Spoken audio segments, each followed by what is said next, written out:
Assalamualaikum warahmatullahi wabarakatuh. Kemas, di sini Om akan menerangkan tentang LPDGA ya, hukum-hukum dasar kimia ya. Nah, di sini Om kebetulan kemarin itu mendapatkan catatan dari siapa namanya tuh lupa Om ya. Dari anak les kelas 10 Om. Jadi di sini Om akan menerangkan konsep mol dan hukum dasar kimia ini dari catatan dia ya.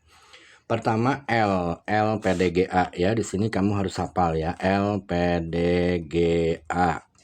L ini Lavoisier, P ini Proust, D ini Dalton, G ini Gay-Lussac, dan A ini Avogadro. Pertama, Lavoisier itu hukumnya berbunyi massa sebelum dan sesudah reaksi itu sama ya, selama reaksi tersebut berlangsung dalam ruang tertutup. Nah, di sini ada syaratnya ya. Jadi massa sebelum dan massa sesudah reaksi itu dalam ruangan tertutup atau tidak ada hasil reaksi yang keluar dari tempat tersebut itu adalah sama. Contohnya seperti di sini misalnya ya. Ya, ada reaksi antara natrium dan klorin ya. Di sini misalkan 1 gram natrium itu bereaksi dengan 1,54 gram klorin. Itu pasti akan menghasilkan 2,54 gram natrium klorida ya. Nah, ini membuktikan benarnya hukum kekekalan massa atau Lavoisier, massa sebelum dan sesudah reaksi adalah sama ya. Jadi di sini 1 gram natrium ditambah 1,54 gram klorin itu akan menghasilkan 2,54 gram natrium klorida ya. Itu tentang hukum kekekalan massa. Dan yang kedua sekarang P ya. P ini adalah hukum Proust. Perbandingan massa unsur-unsur dalam suatu senyawa adalah tetap, atau perbandingan massa unsur-unsur dalam suatu senyawa itu adalah perbandingan daripada massa atom relatif unsur-unsur tersebut. Ya, awas ingat ya di sini, Kemas harus ingat bahwa Proust ini ya, perbandingan massa unsur-unsur dalam suatu senyawa itu sama dengan perbandingan massa atom relatif unsur tersebut dalam senyawa itu ya. Nah, di sini ada percobaan. Misalnya di sini massa natriumnya 1 gram, ternyata massa klorin yang dibutuhkannya itu 1,5 gram, sehingga massa natrium kloridanya itu dihasilkan 2,5 gram. Ya, ini mengikuti hukum Lavoisier, 1 ditambah 1,5 berarti 2,5 gram. Dan lalu kalau ini dalam percobaan ya. Dan lalu kalau seandainya massa natriumnya 2 gram, maka massa klorin di sini yang dibutuhkan itu 3 gram, sehingga natrium klorida yang dihasilkannya itu sama dengan 2 ditambah 3 sama dengan 5 gram. Nah, dan lalu kalau seandainya massa natriumnya ditambah menjadi 3 gram, maka massa klorinnya itu akan dibutuhkan sebanyak 4,5 gram ya, sehingga di sini masih tetap berlaku hukum Lavoisier. Di sini 3 gram ditambah 4,5 gram menjadi 7,5 gram. Kalau kalian lihat di sini perbandingan massa antara natrium dan klorin dan juga natrium klorida ini merupakan bilangan bulat ya, 1 banding 1,5 banding 2,5. Kalau kita banding dibagi setengah berarti ini 2 banding 3 banding 5. Ya, 2 banding 3 banding 5. Nah, itulah dia ya.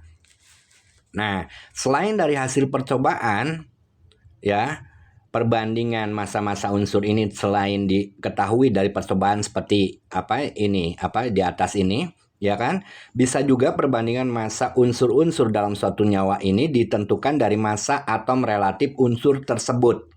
Ya, jadi ingat di sini. Contohnya seperti misalnya contoh perbandingan antara unsur H dan unsur O dalam senyawa H2O. Nah, itu berarti kita harus tahu massa atom relatif dari atom H. Ya, atom H kita tahu AR-nya sama dengan 1. Karena di sini terdiri daripada 2, ada indeksnya ini. Berarti 1 kali 2, berarti 2 kan? 2 sedangkan AR daripada O. Jadi ini sama aja dengan A2ARH berbanding 1 ARO ya. 2 dan 1 ini adalah indeksnya kalau H, karena di sini menunjukkan bahwa terdapat 2 atom hidrogen ya kan. Nah, ARH kita tahu 1 berarti 2 kali 1 2, itu berbanding 1 ARO. O-nya 16 berarti 2 banding 16 ya. Ini berarti 2 kali 1 berbanding 1 kali 16. Berarti 2 banding 16. Berarti ini sama dengan 1 banding 8. Nah, begitu ya. Oke, di sini Kemas sudah latihan berkali-kali dari Om. Ya, kalau kamu tahu sekarang perbandingan antara H dan unsur-unsur H dan O dalam H2O itu 1:8. Jadi kalau misalnya sekarang tersedia, ya, jadi Om bikin dulu di sini reaksinya. H2 ditambah O2 ini menghasilkan H2O. Berarti ini 2H2 ditambah O2 menghasilkan 2H2O, begini reaksinya, ya kan? Nah, tadi perbandingan antara H dan O-nya itu 1:8. Nah, kalau misalnya kita mempunyai ini 5 gram, atom hidrogennya mempunyai massa 5 gram dan oksigennya itu misalnya 10 gram, berapakah H2O yang dihasilkan? Ya, berdasarkan hukum Proust ini, ya, di mana perbandingan antara atom H dan O-nya itu tetap, yaitu 1:8, kita harus mencari dulu yang membatasinya, ya. Dengan cara dikalikan silang. 10 kali 1 10, 5 kali 8 40. Berarti gedean yang sebelah kiri, ambil yang kecil. Berarti 10 gram ini yang habis, ya kan? 10 gram yang habis. Oke. Nah, berarti menentukan ini berarti habis, ya, tulis lagi 10 gram. Berarti ini menjadi pusatnya. Nah, berapakah atom H massa daripada atom hidrogen yang diperlukan? Ya, kalau seandainya tersedia 10 gram atom O. Nah, ini berarti 1/8 kali 10 gram ininya. Ya, 1/8 kali 10 gram. Berarti 10/8 gram. Atau di sini 1, sisanya 2/8 itu 1/4, ya, 1,25 gram. Nah, hukum Proust ini contoh soalnya seperti ini, ya. Jadi kalau misalkan kita tahu perbandingan massa unsur-unsur dalam suatu senyawa, ya, perbandingannya tahu nih 1:8. Dan kedua unsur tersebut mempunyai massa yang berbeda seperti ini, ya kan? Kita bisa menentukan, ya, hasil reaksi daripada unsur-unsur tersebut dengan memperhatikan perbandingan massanya, yaitu 1:8. Di sini Kemas sudah berkali-kali, ya. Jadi di sini udah latihan, ya. Nah, di sini 1,25 gram ini yang bereaksinya H2-nya. Berarti sisanya dia bersisa karena tadinya jumlah masanya itu 5 gram. Berarti sisa H-nya itu sama dengan 5 gram dikurangi 1,25. Itu sama dengan 3,75 gram, ya. Baiklah, nah di sini selain hukum Proust ini bisa menentukan, ya, berapakah massa dari satu unsur yang bereaksi dengan unsur yang lainnya, di mana mereka itu diketahui ketersediaannya berapa gramnya, begitu kan, ya. Nah, caranya seperti ini, ya. Kalian harus mencari dulu yang menjadi pembatasnya di sini. Kalau misalnya sekarang 5 gram ini yang habis, berarti nggak mungkin ini pasti lebih daripada 10 gram. Kalian bisa lihat, kalau ini menurut kamu itu ada 5 gram yang habis, berarti O2 yang dibutuhkannya itu 8/1 kali 5. 8/1, 8 kali 5, 40 gram. Ternyata yang tersedia 10 gram, jadi tidak mungkin, ya. Oleh sebab itu, maka dalam hal ini, ya, kasusnya kalian harus mencari dulu mana yang habis di antara ketersediaan massa dari kedua unsur ini, ya. Oke, dengan cara dikali silang tadi, ya, 5 kali 8 40, 10 kali 1 10. Berarti 10 yang lebih kecil kan, berarti yang lebih kecil yang habis. Nah, kalau ini yang habis berarti untuk menentukan berapa gram unsur dari H2 yang bereaksi itu sama dengan 1/8 dikali 10 gram. Berarti 10/8 jadi sama dengan 1,25 gram. Sehingga massa daripada hidrogennya bersisa. Karena tadi ketersediaannya itu 5 gram, berarti 5 dikurangi 1,25 gram menjadi 3,75 gram. Begitu, ya. Nah, di samping itu, ya, hukum Proust ini bisa untuk menentukan. Sekarang Om buka lagi di sini kebetulan karena udah ditulis, ya. Nanti ini fotokopiannya diberikan sama Kemas, ya. Diberikan sama Kemas, jadi kalian Kemas langsung nanti tinggal latihan aja, ya. Oke. Untuk halaman selanjutnya kamu bisa lihat di sini, ya kan? Nah, penerapan hukum dari PROS ini menghitung kadar unsur dalam persen atau massa unsur dari suatu senyawa yang diketahui massa senyawanya. Berapakah massa unsurnya gitu kan? Di mana unsur tersebut merupakan bagian dari senyawa tersebut ya. Penerapan hukum PROS ini bisa juga digunakan untuk menghitung kadar unsur dalam persen ya, baik massa unsur tersebut ya, jika diketahui massa dari senyawanya. Untuk menghitung persen massa dari unsur dalam sebuah senyawa, itu rumusnya misalnya di sini ditanyakan berapakah kadar unsur A dalam senyawa AXBY. Berarti di sini persen A itu sama dengan X indeksnya kali ARA dibagi MR, MR dari AXBY-nya dikali 100% ya. Nah, sedangkan untuk massanya kalau diketahui sekarang massa dari senyawanya, massa A itu sama ya, perbandingan antara unsur daripada massa atom relatif dari unsur tersebut dibagi dengan massa molekul senyawanya, massa molekul reaktif dari senyawanya dikalikan kali massa senyawanya. Gampang ini sebetulnya kalau ngerti ya. Nah, langsung aja di sini contoh soalnya. Jika diketahui ART sama dengan 12, H1O 16, dan N 14, hitung massa hidrogen yang terdapat dalam 30 gram urea. Hitunglah massa hidrogen yang terdapat dalam 30 gram urea CONH2 dua kali, di mana urea ini rumus kimianya adalah CONH2 dua kali. Ya udah, seperti ketentuan tadi untuk menentukan massa yaitu AR daripada unsur tersebut dibagi MR senyawanya dikali massa senyawanya. Oke, di sini massa hidrogen. Nah, di sini kamu lihat, ini ada H2 dua kali, berarti ada 4. Ya kan? 4 atom hidrogen, berarti otomatis 4 kali 4 kali 1. Ini AR daripada hidrogennya dibagi MR senyawanya. Ya, C-nya ini sama dengan 12. O 16. 12 tambah 16 itu berarti 28. 28 ditambah NH2-nya di sini N14. 14 tambah 2 16. 16 kali 2 itu sama dengan 32 ya. 32 tadi ditambah 28. 32 ditambah 28. Jadi MR dari CONH2 dua kali itu sama dengan 60 ya. Oke, ya, Kemas harus latihan ya untuk menentukan MR dari suatu senyawa ya, caranya seperti itu ya. Oke, C-nya kan 12. Di sini cuma ada 1, berarti 12 kali 1 ditambah, awas, NH2 ini sama dengan 14 ditambah 2, berarti 16. 16 kali 2. Ya, 16 kali 2 berarti 32 ditambah CO tadi 28. 32 ditambah 28 itu sama dengan 60 ya. Atau kalau di sini ini 16 ditambah 28 ini dari mana ini? Ini salah ya. Murid Om ini.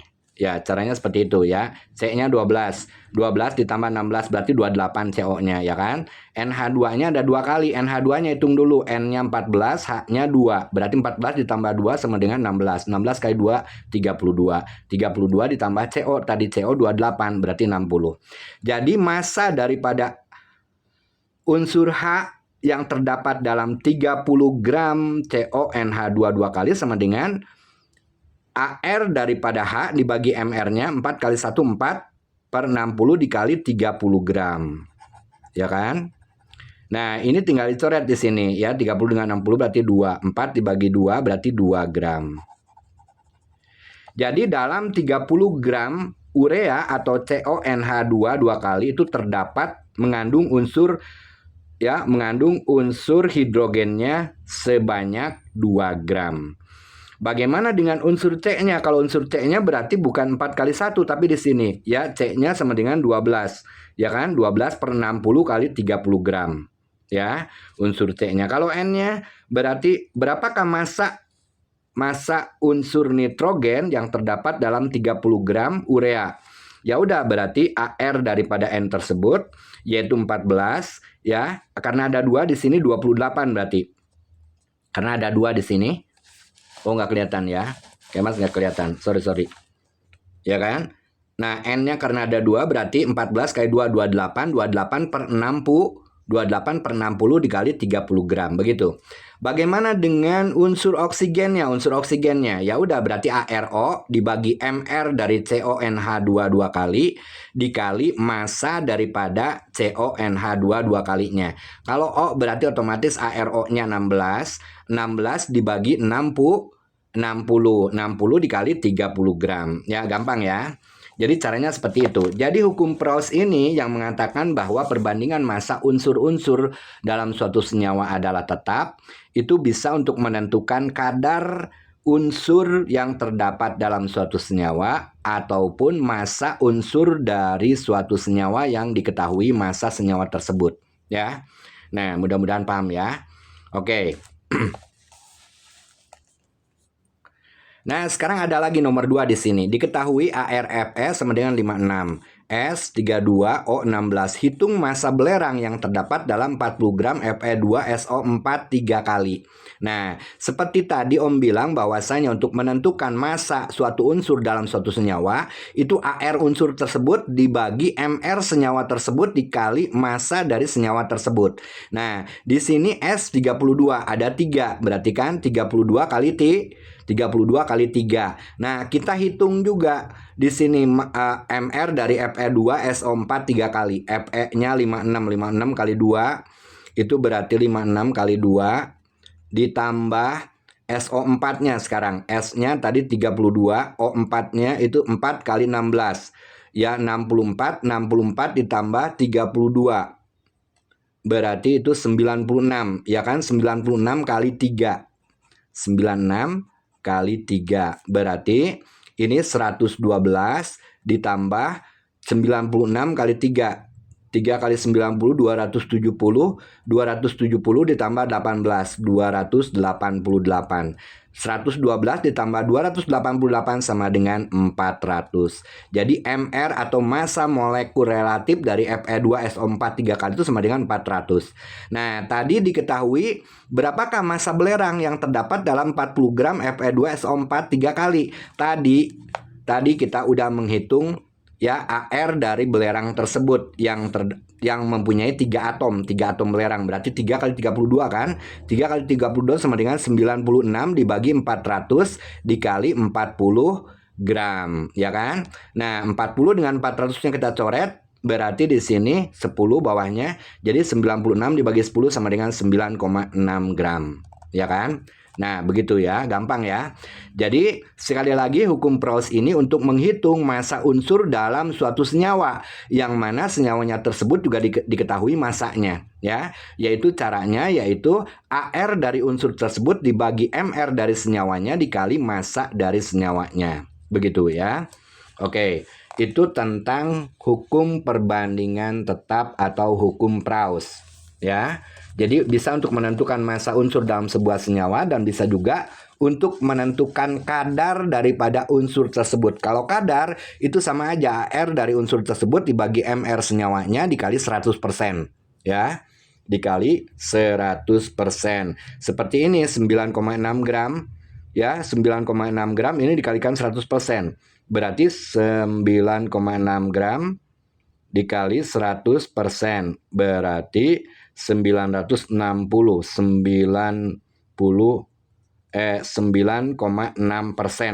ya, 9,6%, ya. Oke. Tadi airnya udah 96 dibagi 400 dikali 100 gram, 100% ya kalau ditanyakan kadarnya. Ya, kalau ditanyakan kadarnya.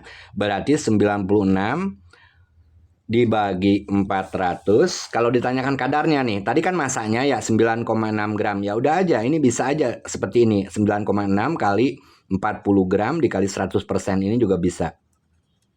Ya. Nah, ininya coret, ininya coret. Ya, berarti 9,6 dibagi 4. 96 dibagi 4. 96 dibagi 4 ya. 96 dibagi 4 itu sama dengan 80 dengan 16, 24. Jadi sama dengan 24%, ya. Jadi kadar S di dalam atau kadar belerang di dalam 40 gram Fe2SO4 3 kali itu sama dengan 24% ya. Kadar belerang yang terdapat dalam Fe2SO4 3 kali itu sama dengan 24%. Caranya yaitu AR daripada S dibagi MR dari Fe2SO4 3 kali dikalikan 100% ya. 9,6 dibagi 40 gram tadi ya. Massa per massanya juga sama ya. Atau massa dia per massa senyawanya dikali 100% sama saja itu ya. Atau AR daripada unsur tersebut dibagi MR senyawanya dikali 100%. Berarti ini 96 dibagi 400 kali 100% kalau ngambil dari perhitungan perbandingan antara AR unsur dengan AR senyawanya. Begitu ya kan, kali 100%. Oke, itulah dia ya kegunaan dari hukum Proust. Jadi hukum Proust ini ada dua macam, yaitu kalian bisa menentukan sekarang massa dari suatu unsur, massa unsur penyusun satu senyawa yang diketahui massa senyawanya, maka kita akan mengetahui massa dari unsur tersebut berapa. Dan begitupun kita akan bisa mengetahui tentang kadar dari unsur tersebut dalam senyawa tersebut ya, dengan rumus-rumus yang diterangkan tadi. Dan begitupun ya, hukum Proust ini digunakan pada saat kita sudah bisa mengetahui perbandingan massanya berapa ya, perbandingan massanya berapa, dan lalu misalnya ya seperti Om tadi terangkan ya mengenai H2 dengan O2 menghasilkan 2H2O, dia perbandingan massanya diketahui 1:8 ya. Jadi tiga tipe soal yang kalian harus kuasai, Kemas kuasai itu ini udah ya, sering latihan sama Om. Dan lalu yang kedua itu belum, yaitu menentukan massa unsur dari suatu senyawa. Caranya seperti tadi ya, AR daripada unsur tersebut dibagi MR dari senyawanya ya, dikalikan dari massa senyawa tersebut, maka diketahui massa unsur dalam senyawa tersebut ya kan. Nah, itu fungsi daripada hukum Proust. Nah, untuk selanjutnya yaitu hukum perbandingan berganda. Nah, hukum perbandingan berganda ya, di sini ada, lihat, hukum perbandingan berganda atau hukum Dalton atau hukum kelipatan perbandingan, sama aja ya. Bisa disebut hukum Dalton, bisa disebut hukum perbandingan berganda, atau bisa juga disebut hukum kelipatan perbandingan. Nah, ini dalilnya, isinya adalah jika dua macam unsur dapat membentuk beberapa senyawa, maka perbandingan massa salah satu unsurnya jika unsur lain tetap ya menunjukkan perbandingan bilangan bulat dan sederhana. Ya kan? Sekali lagi, jika dua buah unsur atau dua macam unsur dapat membentuk beberapa senyawa, maka perbandingan massa dari unsur yang satu di mana unsur yang lainnya tetap ya merupakan perbandingan bilangan bulat dan sederhana. Jadi bukan perbandingan pecahan atau desimal ya. Nah, contohnya langsung aja di sini. Contoh soal 1. Nitrogen dapat membentuk senyawa-senyawa N2O, NO2, N2O2, dan N2O4 dengan komposisi sebagai berikut. Nah, ini di sini diketahui ya, senyawa N2O itu massa N-nya 28 gram, ternyata massa O-nya 16 gram. Nah, dari sini kita bisa langsung bisa mengambil perbandingan NO dalam N2O, yaitu ini dibagi 4, ini dibagi 4 ya, 28 dibagi 4 berarti 7, 16 dibagi 4 sama dengan 4. Berarti perbandingan massa N dan massa O dalam N2O itu adalah 7:4. Sedangkan pada saat di sini senyawanya NO2, di sini massa N yang diperlukan 14 gram dan massa O yang dibutuhkannya 16 gram. Ini pun bisa dibagi menjadi 2. Ya kan, ini berdasarkan percobaan ya. Berarti ini 14 dibagi 2 itu sama dengan 7, 16 dibagi 2 8. Jadi ternyata perbandingan N dan O pada senyawa NO2 itu adalah 7:8. Tadi mah perbandingan N dan O dalam N2O. Ini mah NO2, awas ya, beda ya. Nah, sekarang dalam N2O3 di sini ya, N2O3 ternyata massa N-nya 28 gram dan massa O-nya itu ternyata 48 gram. Persis banget dengan perbandingan daripada massa atom relatifnya. Kalian lihat di sini. N itu 14 kan, 14 kali 2 berarti 28 kan. Sedangkan O itu 16, 16 kali 3 itu sama dengan 48.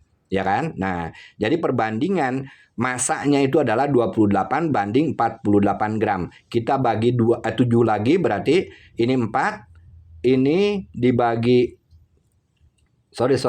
ini dibagi 4, bukan dibagi 7 ya. Dibagi 4 itu 28 sama dengan 7.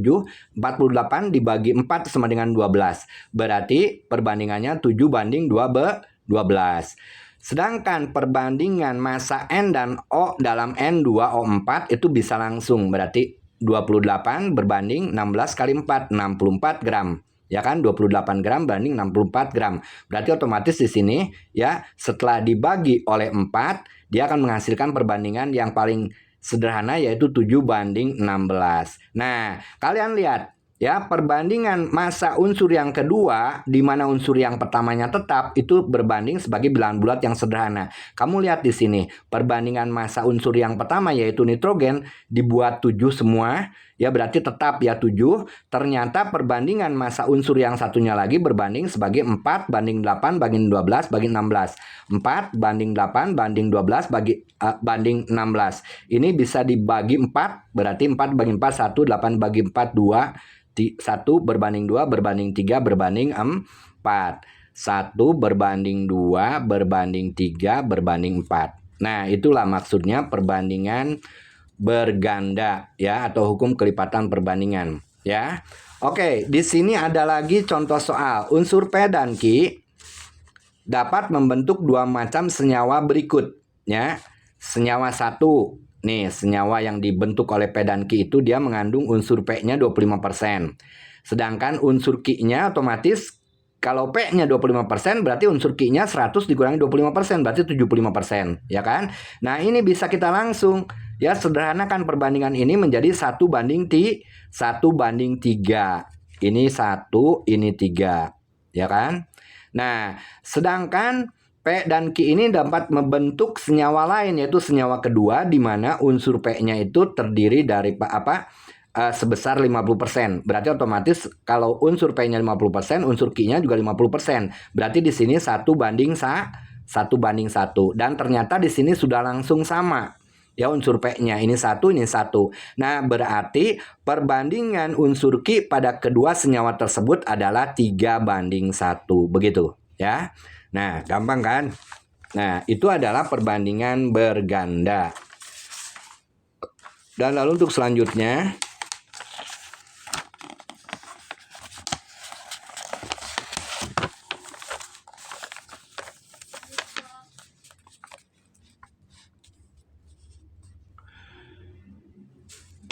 oke ya. Oke, di sini maka perbandingan G senyawa 1 3 banding 1. Latihan soal. Unsur senyawa A dan B membentuk dua senyawa. Senyawa pertama mengandung 20% unsur A, sedangkan senyawa 2 mengandung 25% unsur A. Perbandingan massa unsur B pada senyawa 1 dan 2 jika massa A tetap adalah. Assalamualaikum, Om. Waalaikumsalam. Mau les sekarang? Hah? Kok lesnya sekarang? Iya, habis renang soalnya. Tadi dulu Om lagi bikin ini video. Ya udah. Nanti dulu bentar ya, ada kelas 12. Nanti lanjutkan ke Mas ya.